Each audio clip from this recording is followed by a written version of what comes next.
The BJP has renominated its two-time MP Janardhan Mishra from the Rewa Lok Sabha seat in Madhya Pradesh to contest the 2024 general elections. Mishra says he is confident of victory on the basis of the development work carried out by the Modi government over the last 10 years, as well as the promises it has made to deliver on that front in the future. Vision हमारे नेता का vision बिल्कुल clear है कि हम 2047 में विकसित भारत की रचना करेंगे, इस देश से गरीबी का कलंक मिटाएंगे, इस देश के मस्तक पर, भारत माँ के मस्तक पर लिखा जाएगा विकसित भारत, अमीर भारत, खुशहाल भारत, रोजगार संपन्न भारत। इसकी कल्पना के लिए हम ये प्रयास कर रहे हैं। A large number of local residents support Mishra's claims, stating that they have witnessed significant development in Rewa over the last 10 years. पहले से इस समय में बहुत अंतर है। पहले यदि 10% था, इस समय 70 पे पहुंच गया है। सब ऐसे हुआ है, आर्थिक हुआ है, सामाजिक रूप से हुआ है, ये रोड का हुआ है, बिजली का हुआ है, सब प्रकार से हर घर में पानी आ रहा है, नल आ रहा है। तब किसी प्रकार का विधान इस समय नहीं गड़बड़ है, सब सही है। यहाँ कोई हाईवे नहीं थे, बहुत एक ही दो हाईवे था, आज 4-5 हाईवेज हैं। और हेल्थ सेक्टर में देखेंगे तो आप जैसे सुपर स्पेशलिटी, ये भी बीजेपी गवर्नमेंट के अंदर ही बना। और अभी जो वो बन रहा है साइकेट्रिक हॉस्पिटल बन रहा है, तो मतलब काफ़ी चीज़ों का डेवलपमेंट हुआ है। हेल्थ सेक्टर ले लीजिए आप, अब इससे हमने हेल्थ सेक्टर देखा है तो हम उसी के बारे में बता सकते हैं। मैं 2014 से रीवा को बहुत क्लोजली देख रहा हूँ। 2014 के और 2024 के रीवा में ज़मीन आसमान का अंतर है। बहुत ज़्यादा विकास हुआ है रीवा में, बहुत ज़्यादा डेवलपमेंट हुआ है।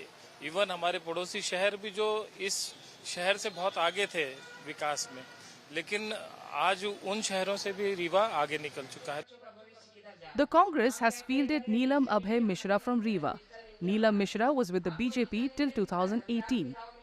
In 2013, she was elected from the Semaria Assembly segment, which is part of the Rewa Lok Sabha seat, on a BJP ticket.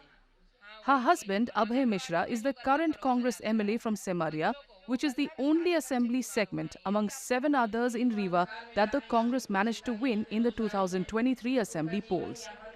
The Congress candidate claims that people in Rewa are not happy with the work done by the sitting BJP MP, citing unemployment as a major concern for them. मुद्दे तो हमारे ग्रामीण क्षेत्रों के बहुत ही ज़्यादा हैं और आम जनता जो अभी आपके सांसद रहे हैं जनार्दन मिश्रा जी, इनके कार्यकालों से आम जनता बहुत परेशान है। इसलिए जो भी क्षेत्रीय मुद्दे हैं, सबसे बड़ा तो हमारे यहाँ बेरोजगारी का मुद्दा है, दूसरा किसानों की समस्या है। ऐसे बहुत सारे मुद्दे हैं जिनको लेकर मैं आगे बढ़ना चाहती हूँ। Local social activists, including those who support the BJP, also say that unemployment is an electoral issue in Rewa. यहाँ के जो युवा हैं उनको रोजगार की प्रॉब्लम है। यहाँ पे कोई औद्योगिक इकाई आप देख लीजिए, सिर्फ सीमेंट प्लांट में हैं। जो क्षेत्र औद्योगिक सीमेंट प्लांट और ये जो भी कंपनियां यहाँ पे हैं भी, जैसे सोलर प्लांट को ले लीजिए, तो यहाँ पे जो लोकल हमारे युवा हैं उनको कोई भी माने उनकी सहभागिता उसमें नहीं है, उनको कोई भी नौकरी नहीं मिली। Other activists allege that farming, once the primary source of employment and livelihood for rural residents in Rewa, is now in shambles.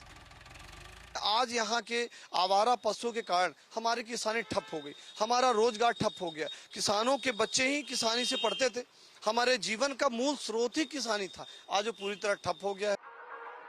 The Bahujan Samaj Party has nominated Buddh Sen Patel to contest the Rewa election. According to political analysts, Patel could emerge as a serious contender for the seat. ब्राह्मण बाहुल्य जिला है, तो जब ब्राह्मण प्रत्याशियों को अवसर मिला भाजपा और कांग्रेस से, तो तीसरा दल में यहाँ मजबूती से उभरा है। बीएसपी ऐसे ही मौकों पर जीतती रही है।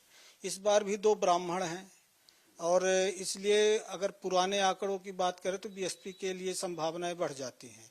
लेकिन बीएसपी का कैडर पहले की अपेक्षा बहुत कमजोर हो चुका है, तो इसलिए वो कितना कर पाएगा ये अभी नहीं कहा जा सकता, लेकिन मुकाबले में बीएसपी भी है। Madhya Pradesh will vote in 4 phases for its 29 Lok Sabha seats in the upcoming general elections, with Rewa scheduled to vote in the second phase on April 26th.